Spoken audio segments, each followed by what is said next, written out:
Good day.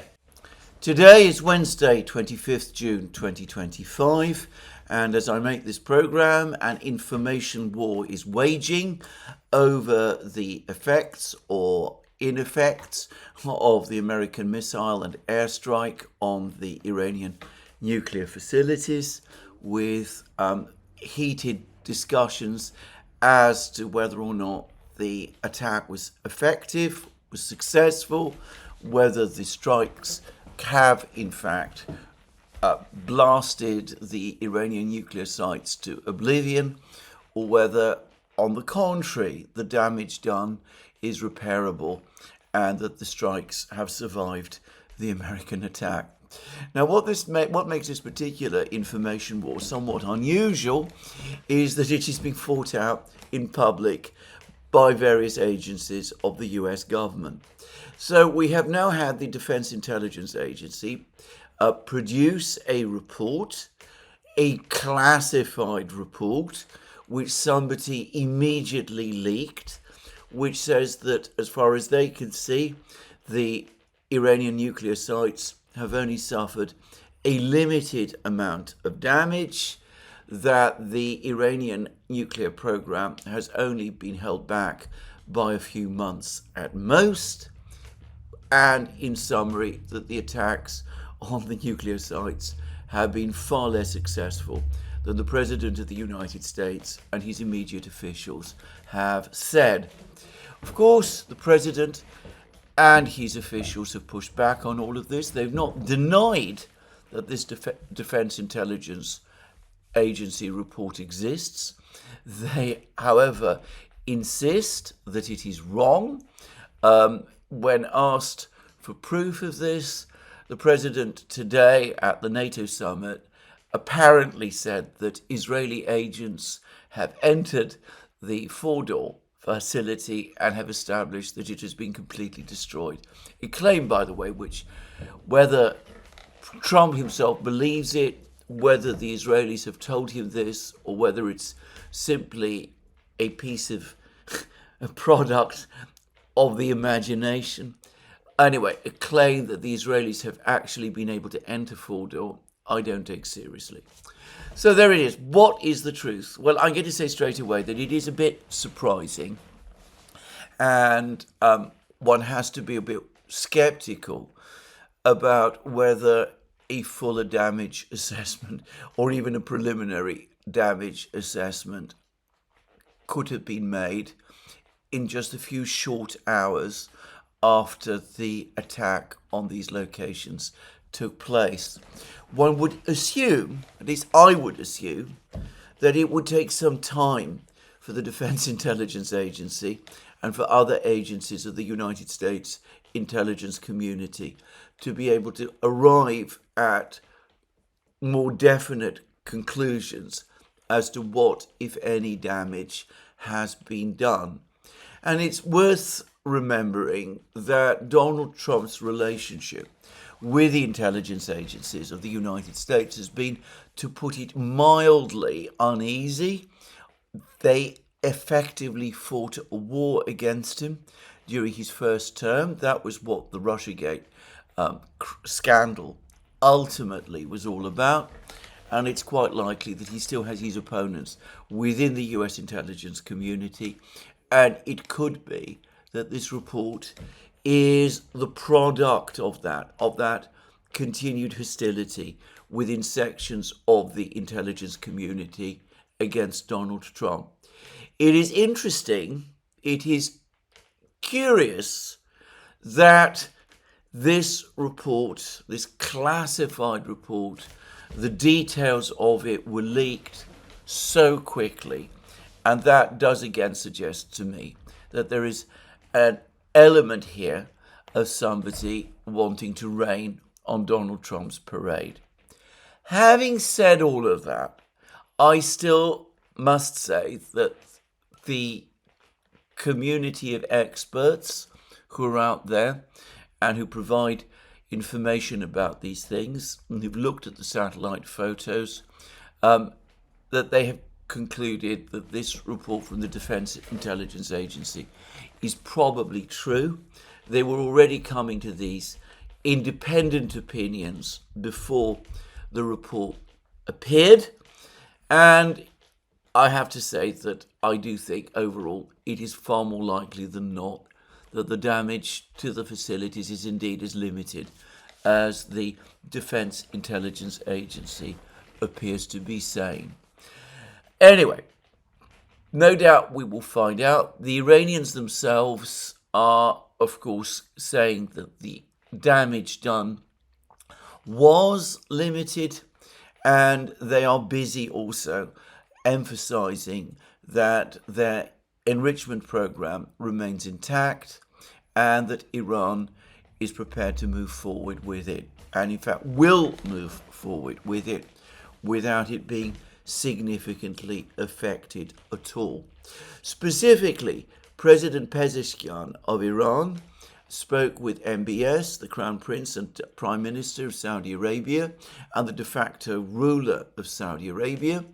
Pezeshkian made clear Iran's continued warm feelings towards its former rival, Saudi Arabia, former rival and once mortal enemy. Pezeshkian also said that, of course, Iran is willing to enter into negotiations with the United States. It wants good relations one day with the United States, and of course it's prepared to discuss and talk about its nuclear program. But Pezeshkian also said that Iran will hold on to its rights, will defend its rights, which can only mean rights to continued nuclear enrichment. They are rejecting the proposal, which the president is still insisting upon, that Iran give up nuclear enrichment altogether. Now, Steve Witkoff, Donald Trump's friend and his chief negotiator and point man in discussions with both the Iranians and the Russians, has now come forward and has said that he does expect talks with Iran to resume, and all of the indications are that the talks will go well. Well, we'll see. Now, on the other side, on the Israeli side, there appears to be deep embarrassment and some anger. Yesterday, as I was making my program, I mentioned that the Israelis were complaining that Iran had launched 2 ballistic missiles at Israeli territory. The Israeli Defense Minister, Mr. Katz, said that Israel would react strongly against the Iranian attack. Reports appeared of Israeli aircraft being in the air, of a major missile strike being prepared against Iran. The president, however, reacted very negatively. He published on Truth Social a comment demanding that Israel pull its bombers back. He then had what was described as a firm conversation with Israeli Prime Minister Netanyahu. Others suggest that he spoke in extremely coarse way, using profanities and what some people have described as blue language to make clear to Netanyahu his displeasure at the Israeli attack or intended attack. And Trump went on and made public statements about his anger against both sides, against both the Iranians and the Israelis for violating the ceasefire. And though I haven't listened to his words, I understand that he used coarse language again. One gets a sense of Donald Trump's anger that it looked about the fact that it looked as if this ceasefire, for which he was claiming credit the previous day, seemed about to break down, and that what he has taken to referring to as the 12-day war might actually resume. Now, there's been an awful lot of bluster and confidence coming from the Americans, to some extent, a much lesser extent, the Israelis, the various European powers which have now swung enthusiastically behind Donald Trump, and the Americans in supporting the attack on Iran, an attack, by the way, which they always and consistently opposed whenever it was suggested under previous administrations, but never mind. Anyway, they've all now come out and spoken about the brilliance of this attack and the correctness of it and things of that kind. Anyway, there's been an enormous amount of bluster and confident talk about the extraordinary success of the operation, the immense damage done to Iran's nuclear facilities, the fact that the supreme leader, Ayatollah Khamenei, is on the ropes, that Iran itself is on the ropes. There's an article today in the Financial Times which was conceding that the political system in Iran is not going to crash or fall apart or collapse, nonetheless expects enormous reforms and changes to take place in Iran in response to this attack and the humiliation that Iran allegedly has suffered. There's a truly extraordinary article in the London Times today by its diplomatic editor, Roger Boys, which again also appears to imply that Khamenei and the Islamic Republic are on the brink of some kind of collapse.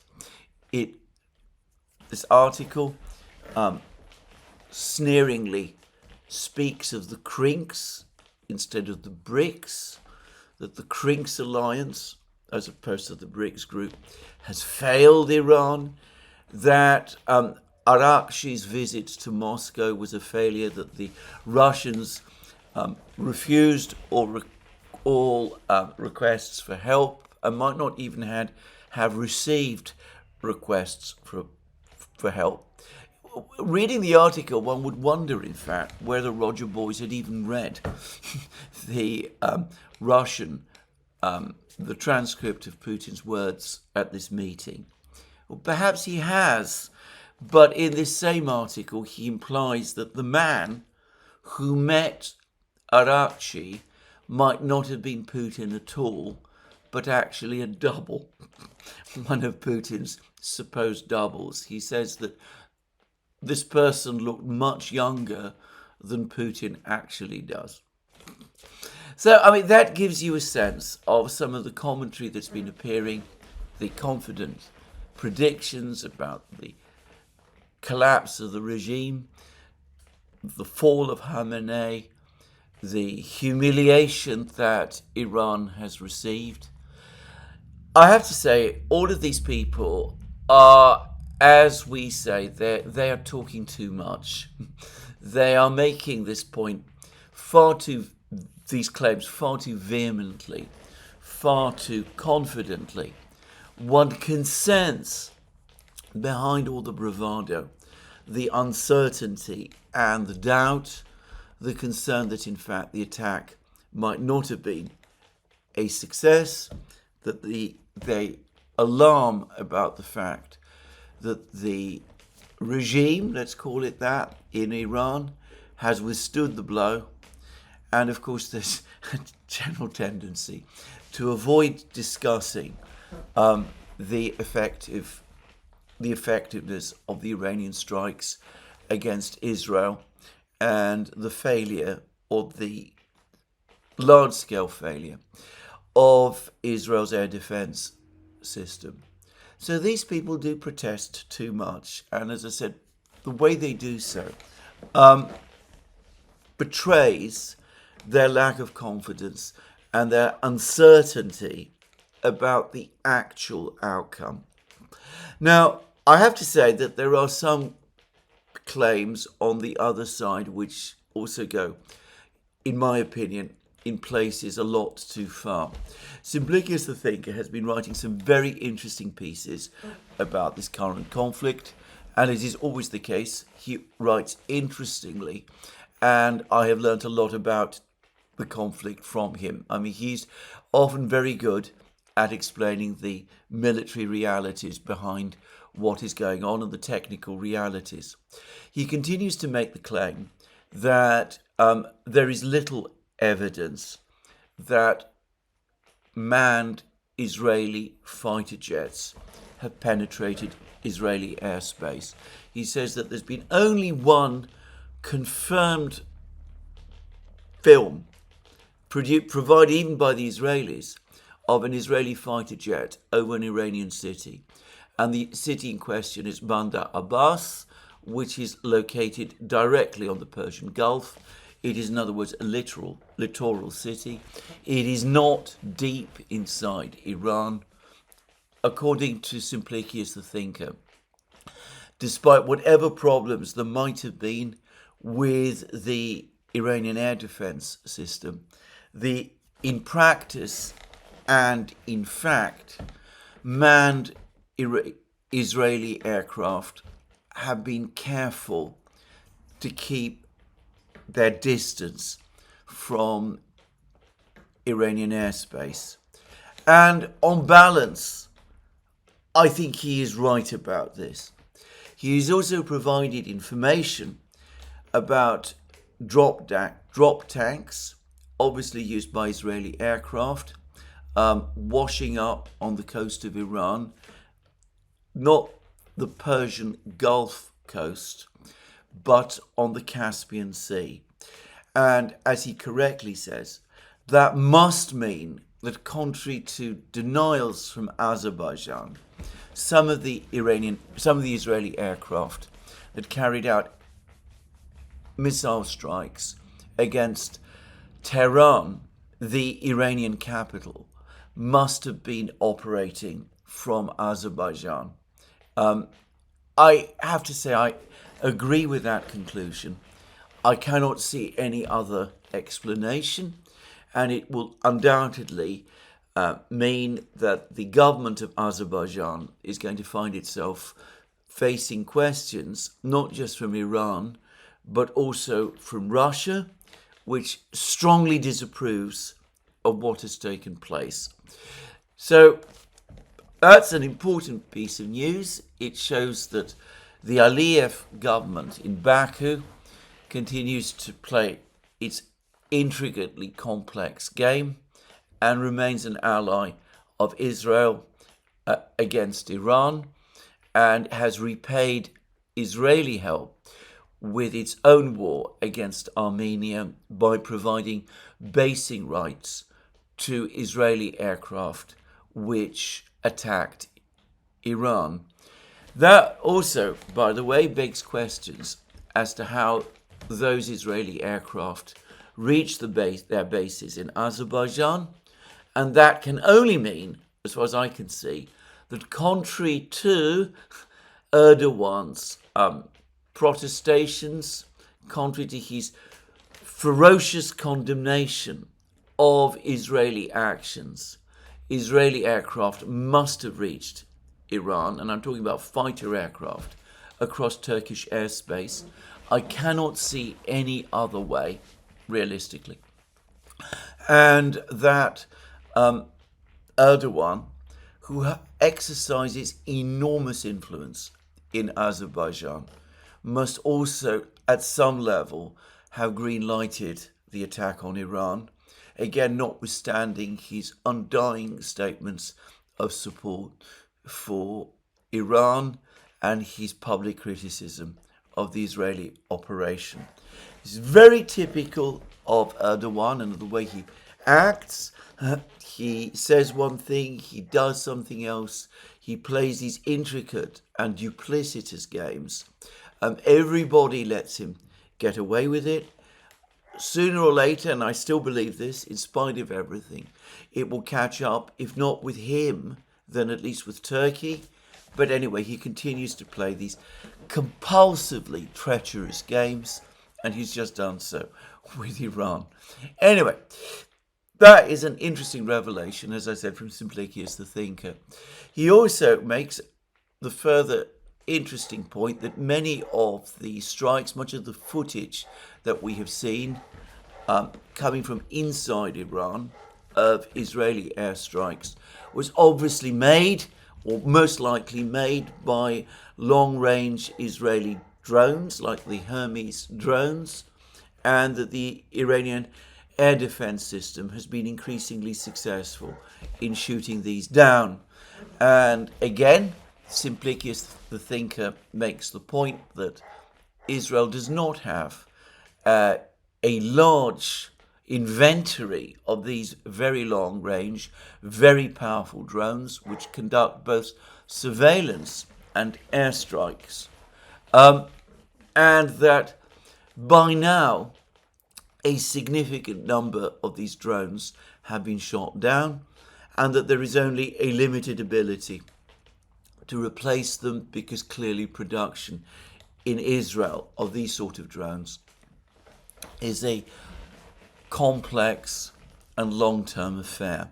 So in all of these points, as I said, I don't fault anything that Simplicius the thinker says. He also, I think, correctly says that in the attacks on Fordo, Isfahan and Natanz, the United States also used the greater part of its relatively small stockpile of these giant conventional bunker-busting bombs. But, and here I have to make my pushback against some of what he's saying as well, he persists in the view that all of the various attacks that we have seen, the American strikes on the Iranian nuclear facilities,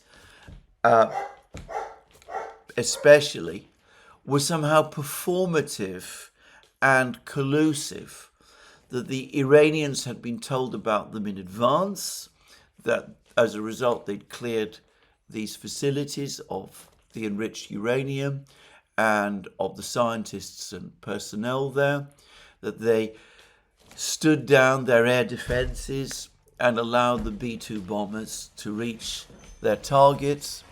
And, well, Simplicius the thinker isn't even sure that B-2 bombers were even used.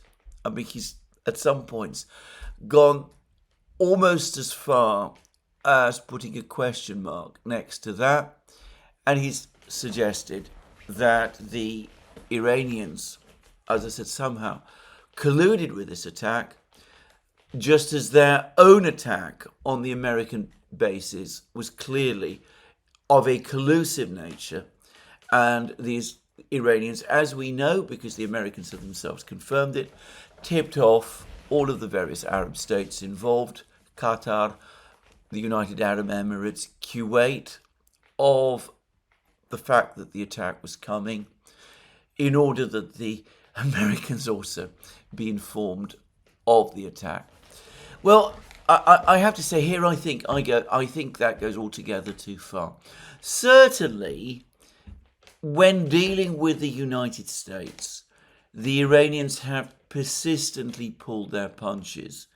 But there is a logic to that, because given how powerful the US Air Force and the US Navy is, it cannot be in Iran's interests to find itself in a prolonged war with the United States. Perhaps it would survive such a war. Perhaps it would come out even victorious in the end.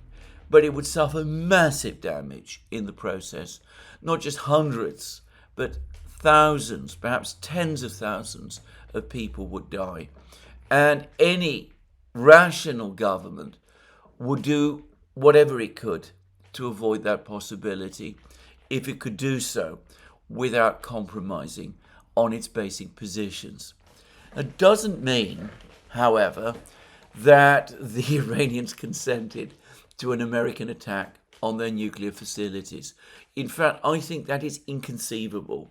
Why would the Iranians agree to something like that, which would then create the precedent of attacks on nuclear facilities being used for peaceful purposes in contravention of the promises set out in the Nuclear Non-Proliferation Treaty, which Iran has been relying upon up to now? Yes, The Iranians pulled their punches after the assassination of General Soleimani during President Trump's first term. Yes, the Iranians pulled their punches in their strikes against the American bases after the American attack on their nuclear facilities. But doing so shows their self-control and rational decision-making. It also, by the way, confirms that their command systems, their hierarchy, is fully intact and functioning normally and intelligently and effectively, notwithstanding the multiple assassinations of Iranian officials by the Israelis on the first 2 days. But it doesn't mean that the Iranians consented during Trump's first term on the assassination of their most famous general. And it doesn't mean that the Iranians consented over the last couple of days to the attack on their nuclear sites. So I think, we do need to keep a clear head about this. It was a real American attack. It did do real damage. I understand that the centrifuges in particular are extremely sensitive pieces of equipment. It's likely that damage to the centrifuges inside Fordow was done, but it's likely also that the Iranians can replace the centrifuges, and some of their most modern centrifuges probably were not even located in Fordow anymore. The Iranians obviously knew that the attack was coming. After all, predictions and discussions of the attack were all over the American media and the Israeli media as well. Just as the Iranians ought to have been aware that an Israeli attack on them was coming before the 12th and 13th of June, because the media in the West was extensively reporting about the pending Israeli attack. So the Iranians not only should have, but in this case did know about the pending American attack on Fordow. So for that reason, they did the obvious and rational thing. They removed the enriched uranium, only 400 kilos, so we're not talking about massive, bulky out items. I understand it's all stored in canisters. Probably they could all be fitted into one single truck, just to say. So, the Iranians would have removed the highly enriched uranium. There's also uranium enriched to lower levels. There's about 8 tons of that. That has probably also been removed. That's perhaps, a couple of trucks worth of load that would be needed. And they would have obviously been careful to get the scientists and technicians and engineers who are normally based in Fordow, Esfahan and Natanz out of the way and into places of safety.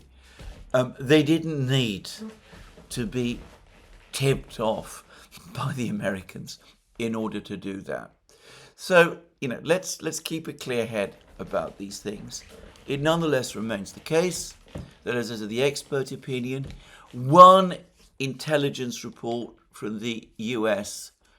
government itself is now coming round to the view that the Iranian nuclear facilities have survived, and there is now a well-known universal consensus that Iran has preserved its stockpile of highly enriched uranium.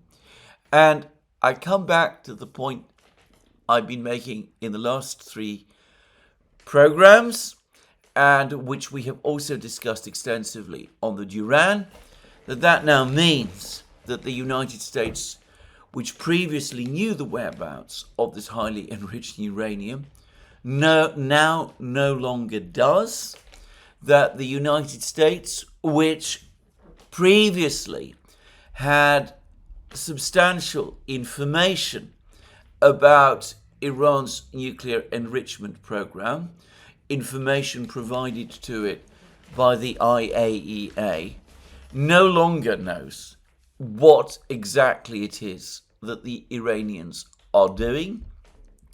And that is the most important thing, together with the fact that, of course, the regime has survived. And anyway, that, I think, is all that one can say about this affair up to this time. Perhaps I should say something which I did not make clear in my previous programs, notwithstanding that I think that this has been overall a disastrous affair. Ill-conceived from the outset, both by the Israelis and by the Americans.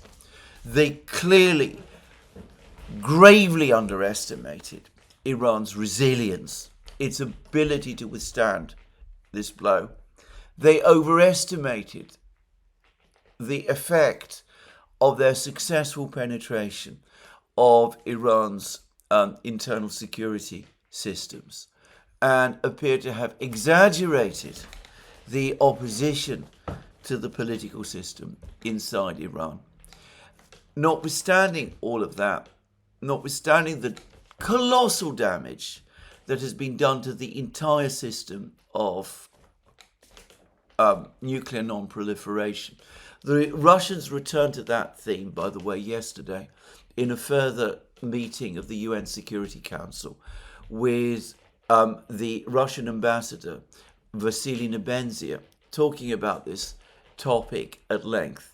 Notwithstanding all of this, the president should at least be commended for the fact that he did stop the absolute disaster, the complete calamity would have been if he'd pressed on, if he'd continued to back Israeli plans to achieve regime change in Iran, if he'd supported with further airstrikes and military operations against Iran that objective, the strategic crisis that Israel was facing with its dwindling inventories of missiles and drones would in that case have quickly become obvious. It's unlikely that Israel by itself would have been able to sustain the war for much longer. If the war had continued in that way, the United States would almost certainly have got dragged into another forever war in the Middle East. The Iranians were already taking the first steps to blockade the Straits of Hormuz. We would have found ourselves in a terrible disaster with the prospects of a superpower confrontation with the Russians and quite plausibly the Chinese only just over the horizon. The president, to his credit, grasped all of this in time and stepped back and spun the attack on the nuclear facilities as a win, and in doing so he has preserved his presidency and has avoided the far greater and deeper crisis that we would all be in and will be facing today. So never criticize someone for doing the right thing. On the contrary, my firm rule is, in that case, even if I don't think much of the whole way in which the whole situation was brought about, to breathe a sigh of relief and to confirm and acknowledge that the right thing at that point was done, and, well, to count one's blessings that at this moment in time we are not careening into a far more dangerous war than the one that looked to be on the horizon just a few days ago. So there it is. That's my overall assessment of the situation in the Middle East. It's likely that after this, with the relationship between Israel and the United States now also bruised, with Netanyahu apparently deeply angered and embarrassed by his confrontation with Trump. For the record, these furious words between Trump and Netanyahu look to me to be another sign of frustration and anger on the part of Trump. I wonder whether at some level he's now understood the fact that that Netanyahu at least was trying to manipulate him. And to quickly add, not just Netanyahu, but also many senior officials within the American government, and were leading him into a potentially disastrous situation. And that his angry words with Netanyahu weren't, again, his own way of letting off some steam. Anyway, whatever. We can see that those tensions have revived, though I doubt that it will mean very much in the long term. As has become increasingly clear, again, the United States and Israel continue to be joined at the hip, and whichever side it was, Israel or the United States, which took the initiative in the events of the last few weeks. For the record, I think it was both. I think that officials in each of these governments work together as a single team. Just to say, I don't think there's what is justified in looking for differences or saying that one side or the other side is more important. Not in this relationship. Anyway, whatever the objective, it was not achieved.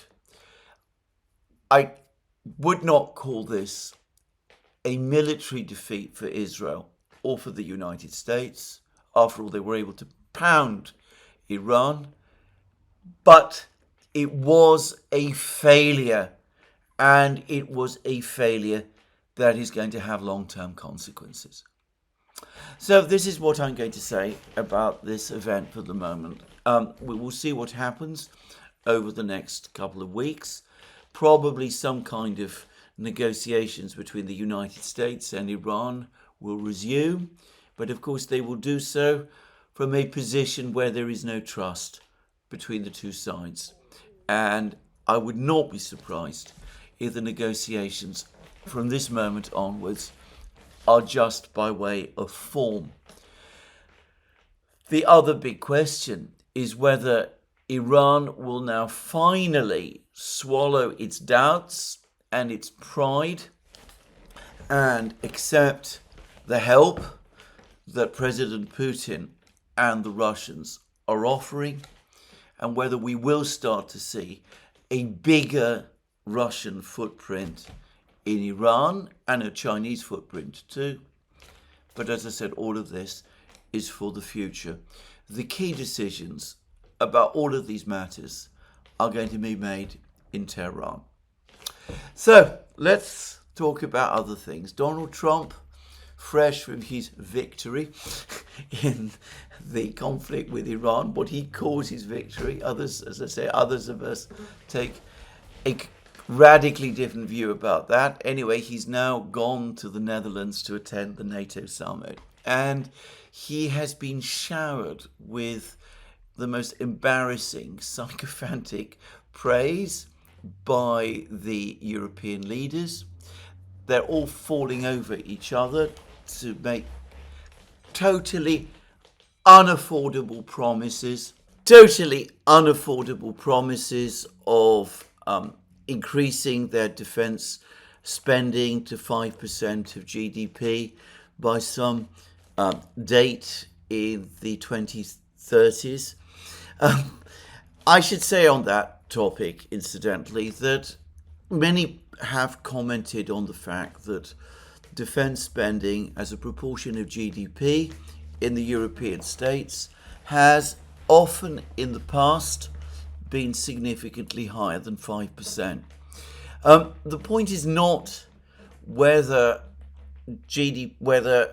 what determines whether defense spending is affordable or not, in my opinion, is not the proportion of GDP that it makes up.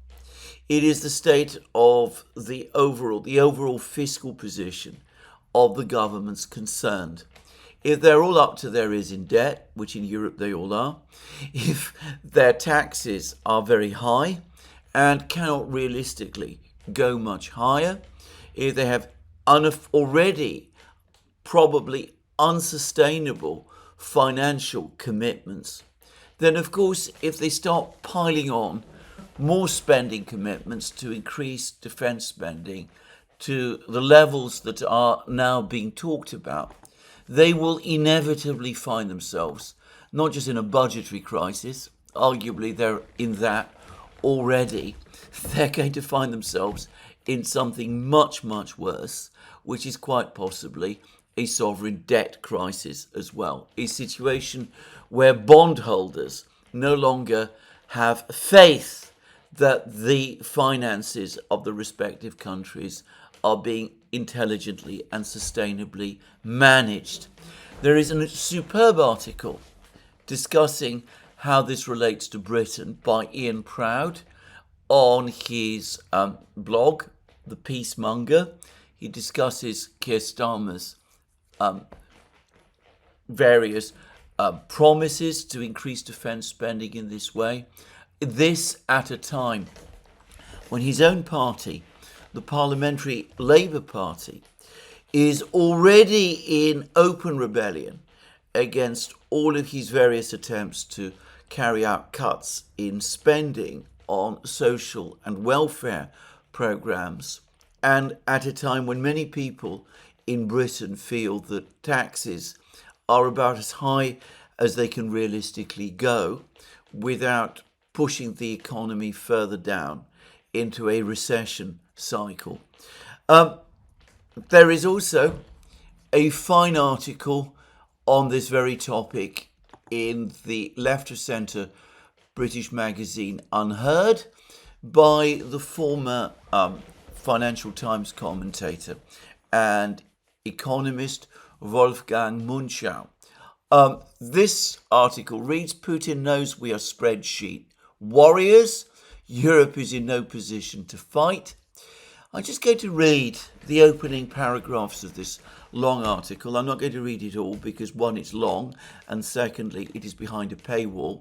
But it says this: the European Union has experienced quite a few shocks over the past 2 decades. The most significant one was not COVID or Brexit or the Ukraine war. It was the sovereign debt crisis. The fairy tale story is that Mario Draghi single-handedly ended the crisis when he told the world that he would do whatever it takes to save the euro. He was the president of the European Central Bank when he announced a backstop. It is a convenient explanation because it assumes that the crisis is over. And he is absolutely right. Since 2008, since the financial crisis of 2008, Europe has been in a condition of deepening stagnation. In fact, not just stagnation, but in fact, stagflation. And pretty much every economic decision that has been made since then has deepened the overall sense of economic malaise. The financial crisis, the sovereign debt crisis in Europe has never really gone away. But then he goes on to say this: I'm going to put my head on the block to predict that this crisis could come back sooner than we think. Last time it was the Southern Europeans who triggered it. This time it is the Northern Europeans with their relentless push for an increase in defence spending to 5% of GDP. And then he makes the following points. In 2010, a Greek deficit overshot by some $20 billion, triggering the worst financial crisis in Europe since the Great Depression. But this is a tiny amount compared to the extra defense spending European countries are about to commit to. $500 billion by my calculations every year. The Greek deficit was a finance minister taking his eye off the wall, but our increase in military spending is a life sentence. After 10 years, we will have spent a cool $5 trillion. This is on top of what we are spending already. Let's put this in perspective. When the Labour government in the United Kingdom cut off the winter fuel payments to pensioners, that saved them less than $1.8 billion. We all remember the furious political reactions and the botched U-turn.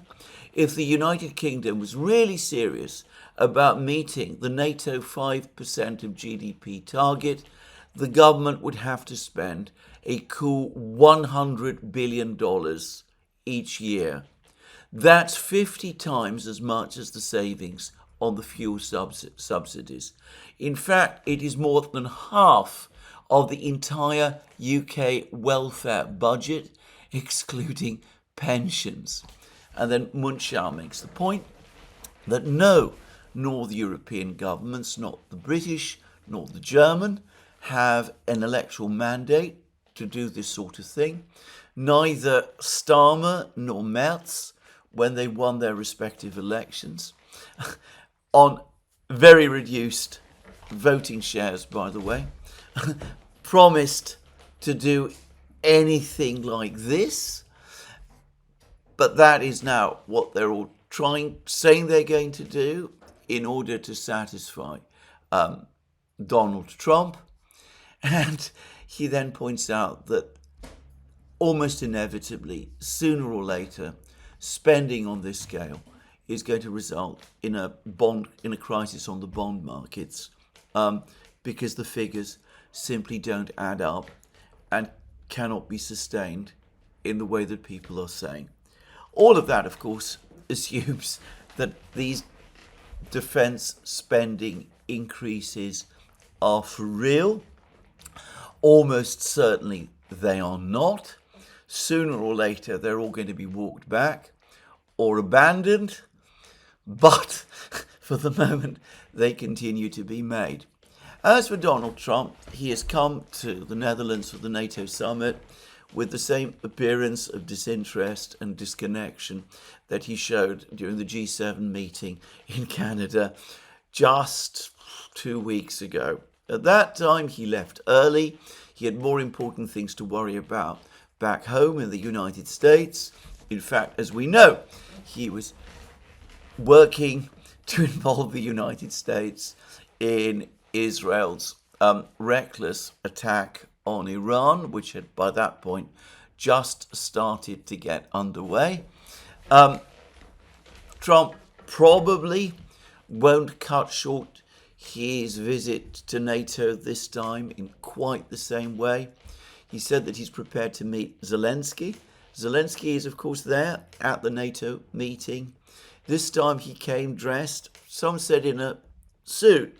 In fact, he appears to have turned up in a suit, but without a shirt and tie, but some kind of black pullover instead. Anyway, he does look perhaps fractionally more presentable than he has done on previous occasions. Anyway, he is there. He, of course, is demanding an awful lot more than even Trump is. He says that he wants the European Union to commit to providing Ukraine with 150 billion euros, 150 billion euros of support. So anyway, Zelensky's there with his begging bowl. He's due to meet with Trump tomorrow. Trump has already ruffled feathers by saying on the way to the Netherlands on Air Force One that the Article 5 guarantee can be interpreted in all sorts of different ways. It might mean if a NATO country is attacked that the United States will go to war to defend it, or perhaps not. By the way, he's absolutely right about this. People have created a whole fetish around Article 5 of the Washington Treaty.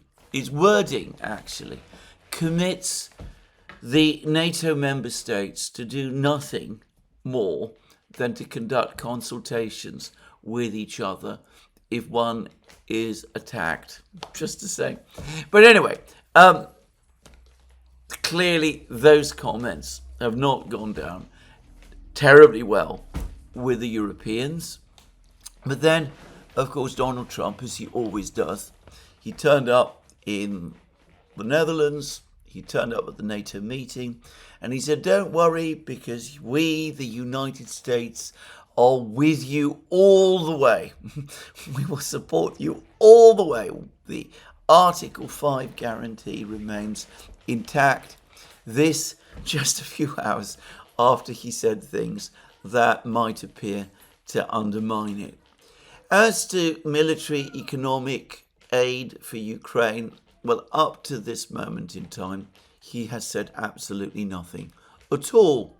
His Secretary of State, Marco Rubio, has, however, made some rather interesting statements. They're not exactly about Ukraine, but they're about the related issue of sanctions pressure against Russia. Lindsey Graham still has his massive bone-crushing sanctions package ready, the one that he agreed with Senator Blumenthal. He's still talking about presenting it to the Senate. Marco Rubio has now, however, publicly spoken against it. If we did what everybody here wants us to do, and that is to come in and crush them with more sanctions, we probably lose our ability to talk to them being the Russians, about the ceasefire. And Rubio said this in an interview to Politico on the sidelines of the NATO summit meeting.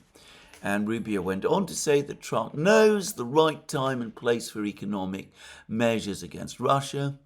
When and if sanctions are imposed, the window for talking to Russia is likely closed. If Trump does it, you're almost admitting that this is not going to be negotiated anytime soon. If there's an opportunity for us to make a difference and get them round to the table, we're going to take it. So what Rubio is basically saying is that forget about the sanctions. They're not going to crush the Russian economy in the way that people suppose. All they're going to achieve is that they're going to cause the Russians to lose all interest in further negotiations with Ukraine or with the United States in connection with the conflict in Ukraine. And for that reason alone, put aside any other economic concerns, this proposal for bone-crushing sanctions is counterproductive and should not be adopted. In reality, it goes deeper than this. One of the major factors, in my opinion, in causing Trump to decide to bring the conflict with Iran to a stop, at least the kinetic part of the conflict to a stop, was his alarm that the Iranians were preparing to close the Straits of Hormuz. I discussed this all in my program yesterday. I went through all the various posts that Trump had published on Truth Social. He was showing growing alarm, increasing alarm about the price of oil. He said that keeping the oil price low was essential so as not to give support to the enemy. He used the word enemy, and of course he was talking about Iran.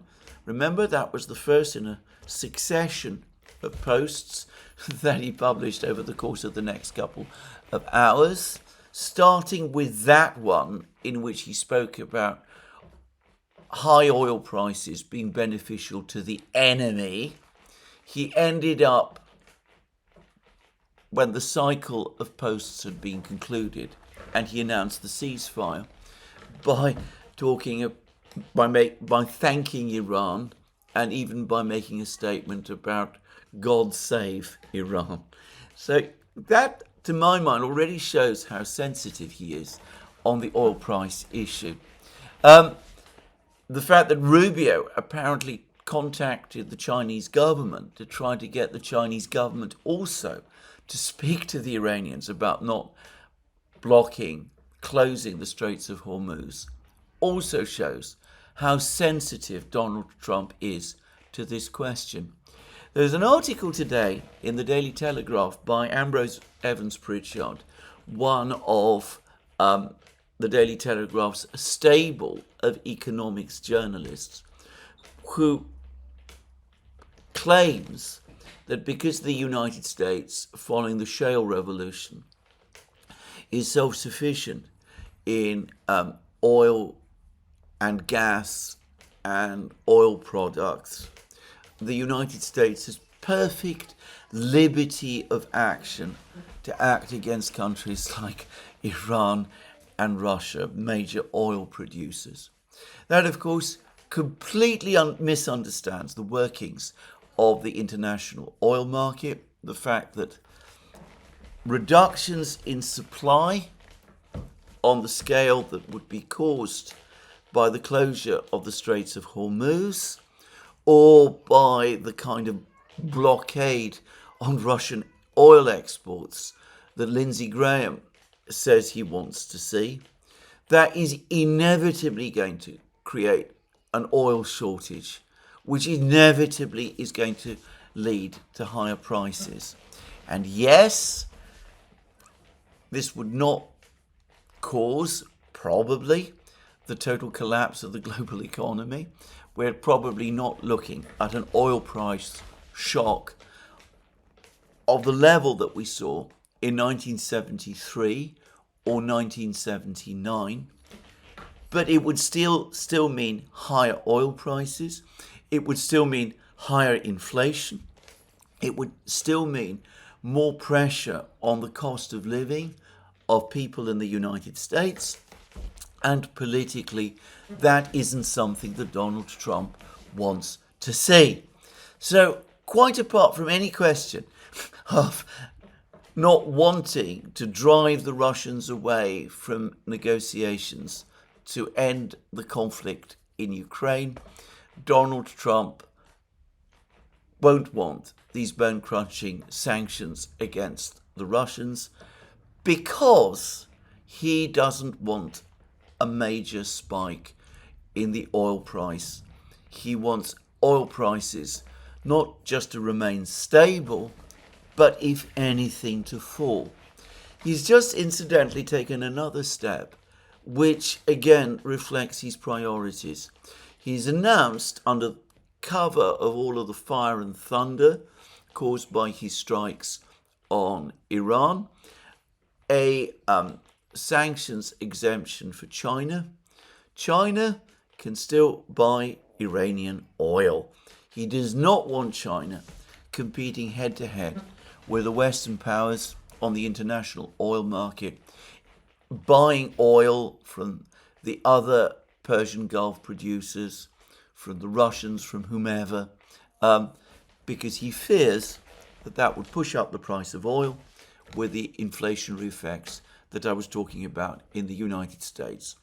Now, speaking of the Chinese, here perhaps it's worth saying that there's an article, I believe, in the New York Times today, which says that the events of the last few weeks in the Middle East have crystallized the determination of the Chinese government to move forward purposefully with the oil and gas pipeline projects they have been talking about with the Russians.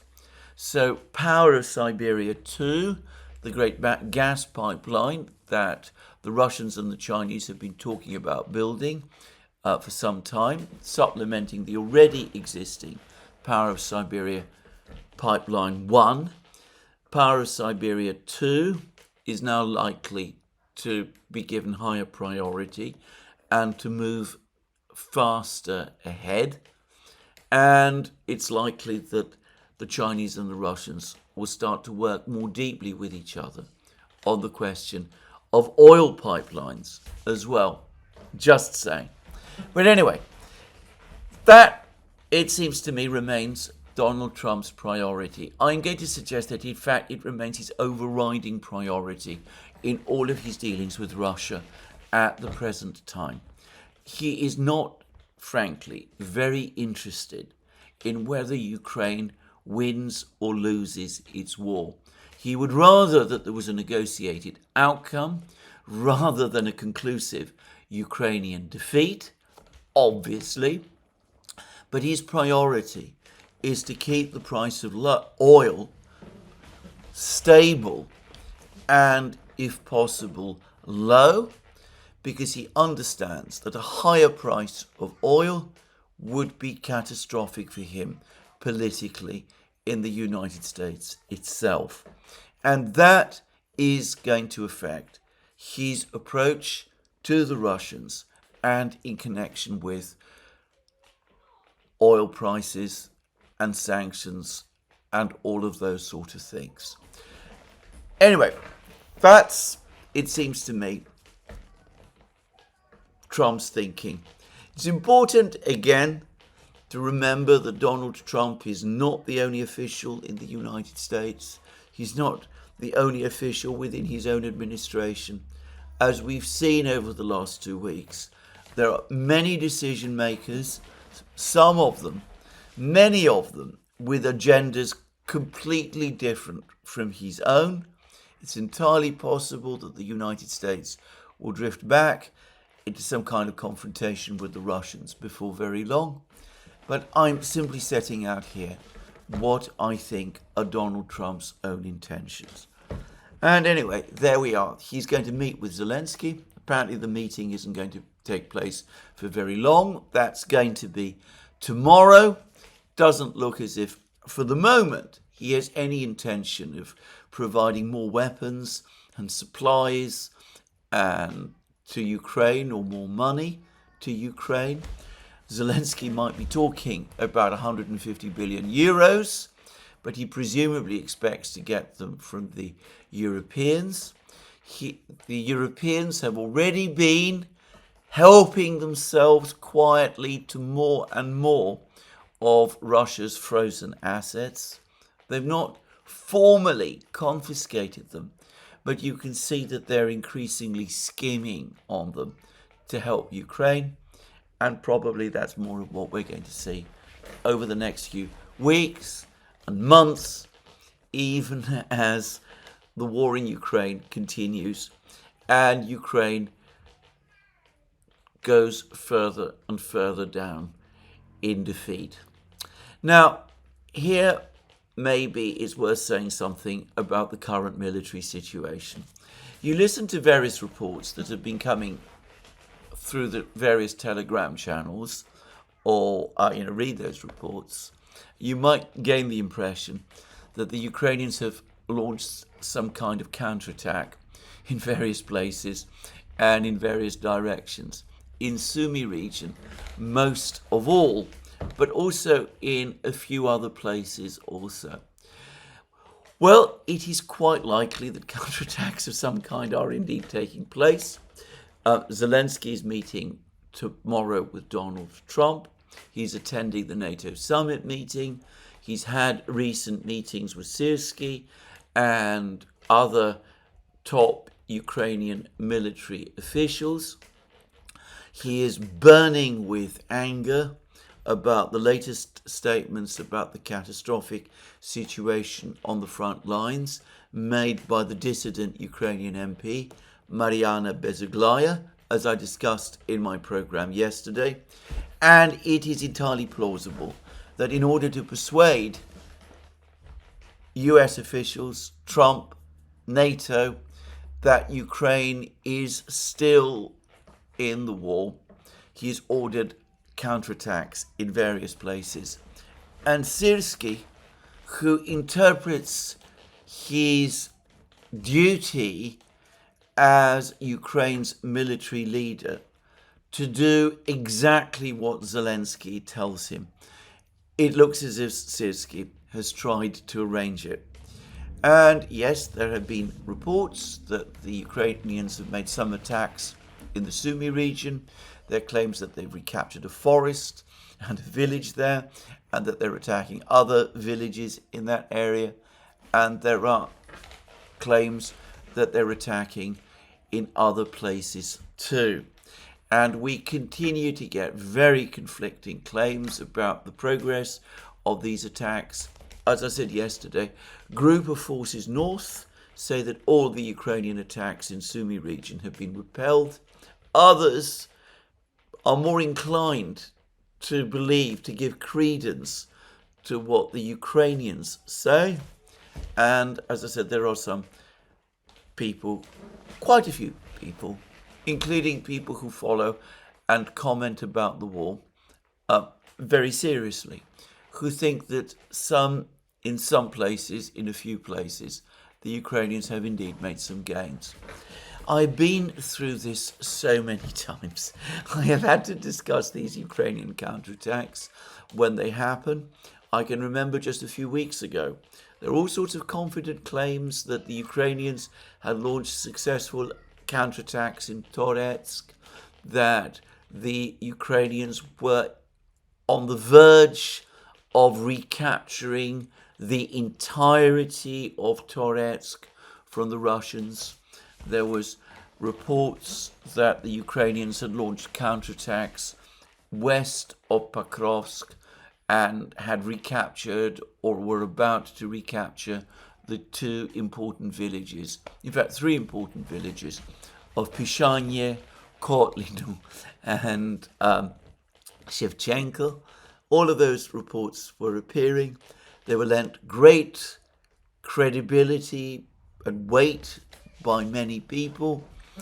There was claims just about a week ago, 2 weeks ago, that the Ukrainians were on the brink of breaking into Kursk region again, that they were about to capture the village of Totlino inside Kursk region. The point is, the Ukrainians conduct many of these attacks. Nearly always, these attacks ultimately fail to achieve their objectives. The Russians push them back. The Ukrainians invariably suffer heavy losses.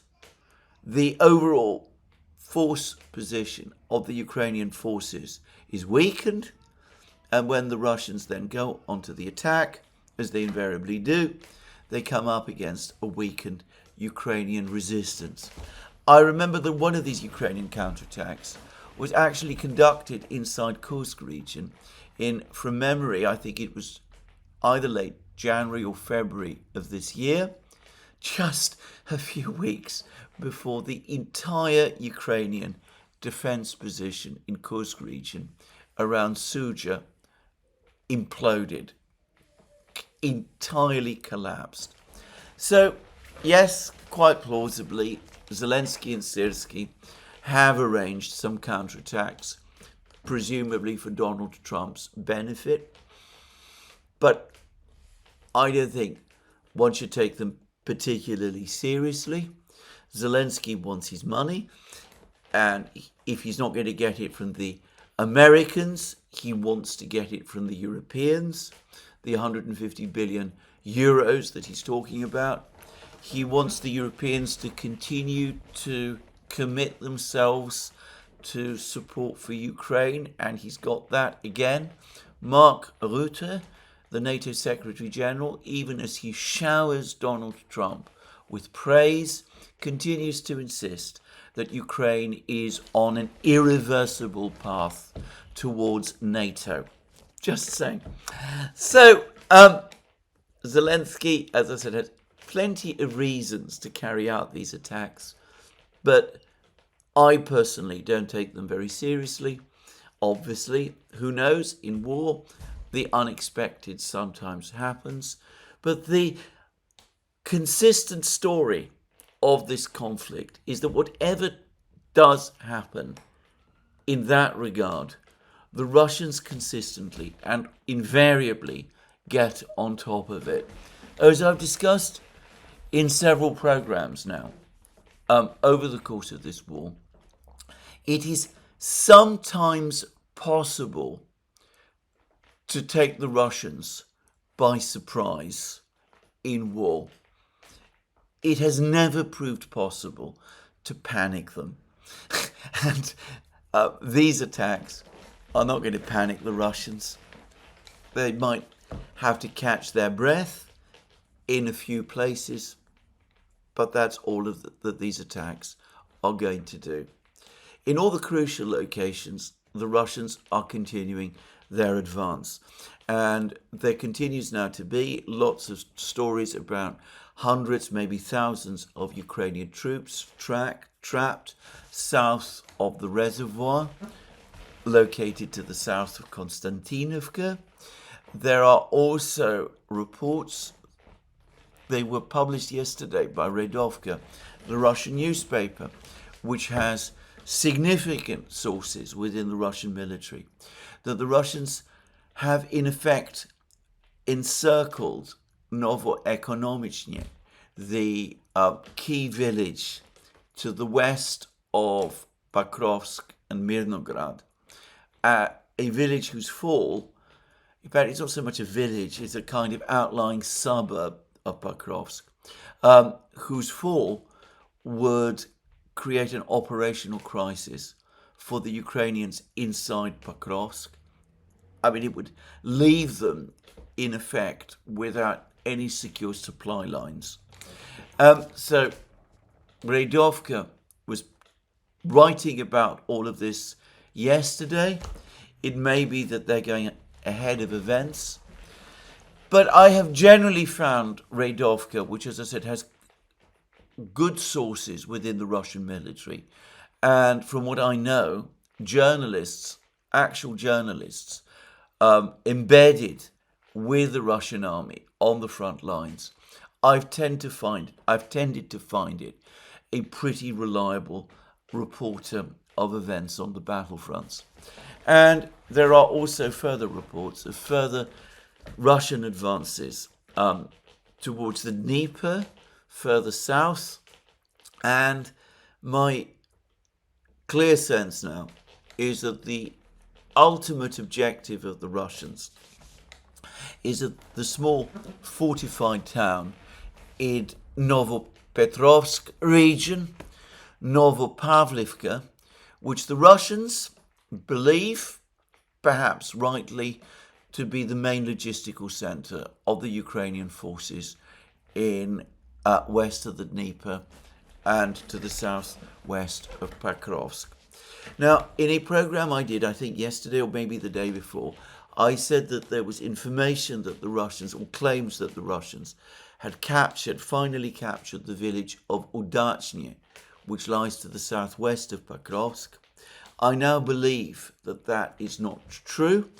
Redovka is talking about continued fighting inside that village, but there are reports that the Russians are now working to try to encircle that village as well. If Udachny were to fall, then, as I said, it would deepen the Ukrainian crisis around Pokrovsk.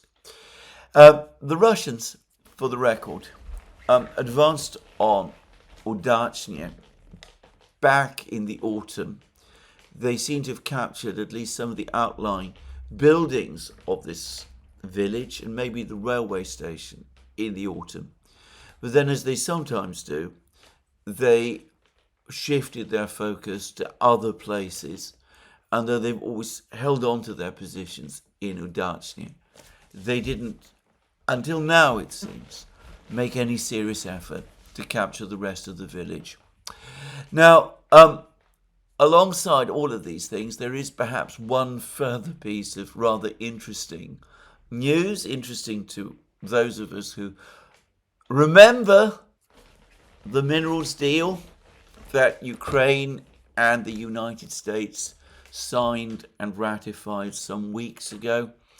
It was a huge topic of discussion just a few weeks ago. It's fascinating to see how it has already been largely forgotten.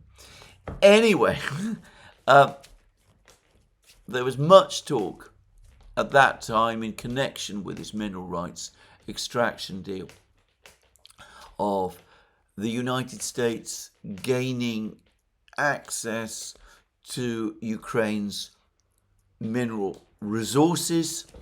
One of them is a large lithium deposit on a village called Shevchenko.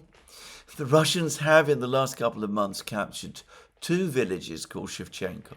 And I thought that the southern one of these two villages was the village quite close to Kurakovo. That I thought it was this village where this lithium deposit was located.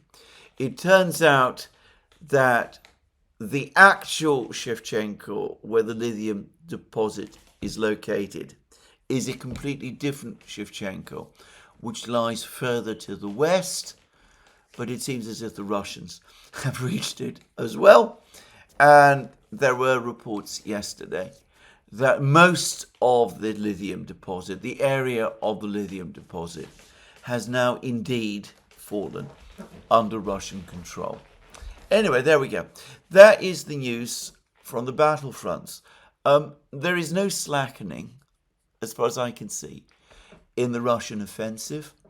The Russians continue to prioritize Pokrovsk and Konstantinovka. There are reports that the Russians have now mostly encircled Kupiansk and are just a few hundred meters from Kupiansk, the first buildings in Kupiansk, in a variety of different places, suggesting that an attack on Kupiansk might be imminent. We'll see. But my own sense is that the Russian priority over the next couple of weeks is going to be first Pokrovsk and then Konstantinovka. And probably they will want to capture Pokrovsk first.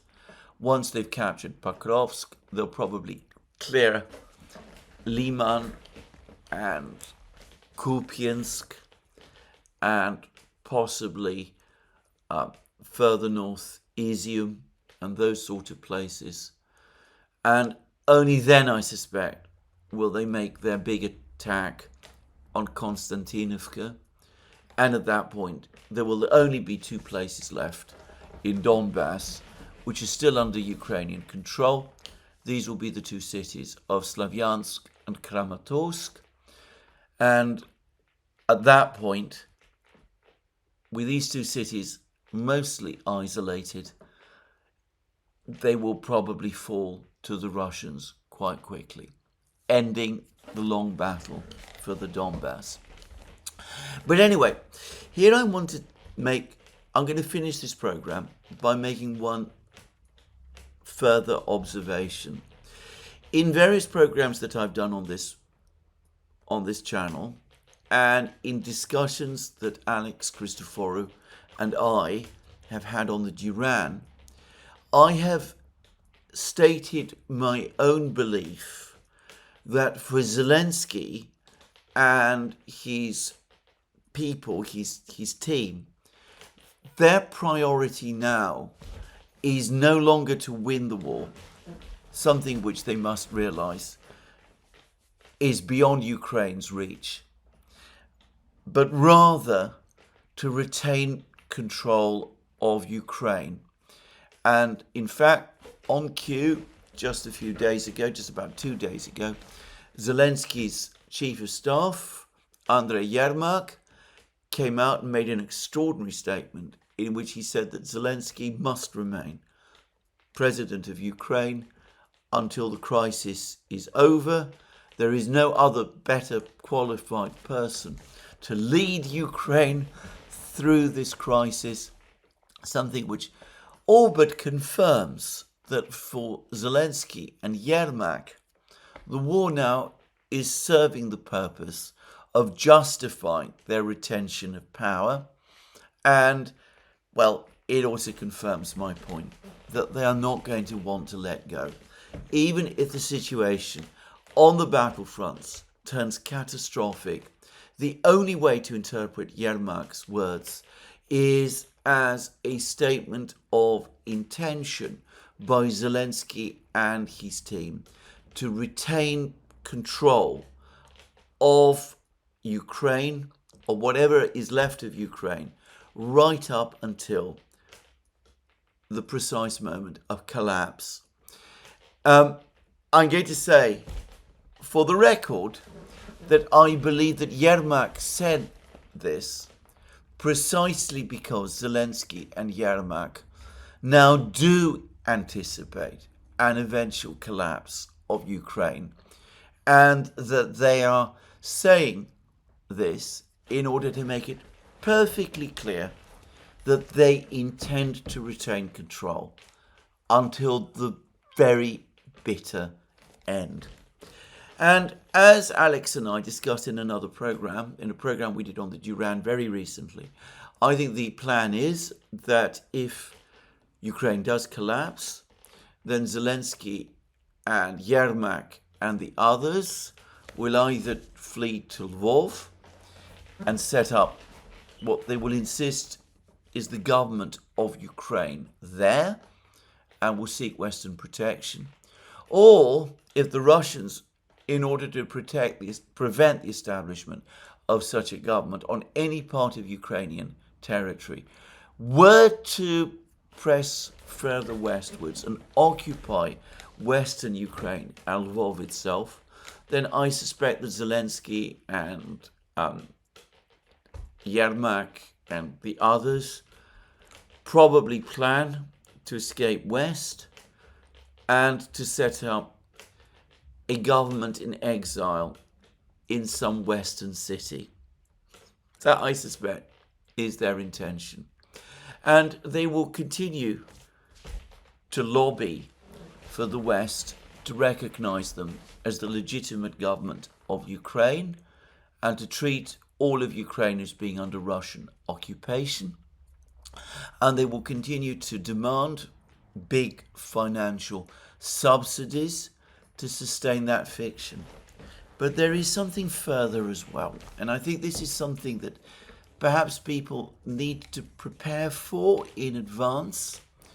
I think that in that sort of scenario, especially after Donald Trump leaves the White House, Zelensky, Yermak, and the others will not only continue to insist that they are the legitimate government of Ukraine and should continue to be funded by the West and occupy Ukraine's seat in the United Nations, but that Ukraine, the Ukraine that they lead, even if it is only a Ukraine in exile, should nonetheless still be admitted into the Western institutions, into the European Union, and perhaps even NATO. They will say that all of this territory in temporary occupation still is Ukraine, and that this Ukraine, temporarily in occupation, should at least be given some sort of partnership membership of NATO and of the EU, or for all I know, actual membership of NATO and of the EU. Whilst doing so would be an absurd nonsense, whilst admitting a Ukraine in that form might actually amount to a commitment by NATO to liberate Ukraine, which is of course impossible. I would not be surprised if some of the Western leaders that we are seeing would actually be prepared, be willing to support that. Whether when people like Starmer and Rutte and Merz talk about Ukraine's irreversible path towards NATO, they mean that to happen, regardless of whether there is actually a functioning state of Ukraine or not. Now, that is a startling idea, but it's not one, I think, that is beyond the imaginations of these people. And of course, the practical effect of it and the intention is that it would make a reconciliation between the West, or at least Western Europe, and Russia impossible, because there is no conceivable way that the Russians would withdraw from the territory in Ukraine that they occupy. Putin has already made that absolutely clear. He said that Ukraine is ours, and that wherever the foot of a Russian soldier goes, in Ukraine at least, it is Russian territory. But with the Western powers insisting that this is occupied territory of an EU and NATO country, how can there be, in that case, any political and economic rapprochement with Russia at any point in the future? We would be locked into permanent institutional confrontation until the moment comes when the EU and NATO finally collapse. Maybe that is not the plan. Maybe that is not the intention. I don't know. I'm not in discussion with these people. But I would not be surprised if it was the case, given the levels of fanaticism and anger that we are seeing. And I, for one, would prepare for this possibility, and perhaps, and it would not surprise me, the Russians are already doing so. Now, on that last point, yesterday, Vladimir Putin confirmed that the Oreshnik is in serial production. He didn't say when serial production began, or how many have been built, or how many the Russians intend to build, but we can see that the military confrontation in Europe continues to grow deeper. Well, this is where I finish my program today. Be more from me soon. Let me remind you again, you can find all our programs on our various platforms, Locals, Rumble and X. You can support our work via Patreon and Subscribestar. Don't forget that you can also buy for yourself magic mugs and other things from our shop with city-specific names, as you can see from the mug that I have. As you will, of course, have also noticed, the internet in my home has been thankfully, and I believe conclusively restored.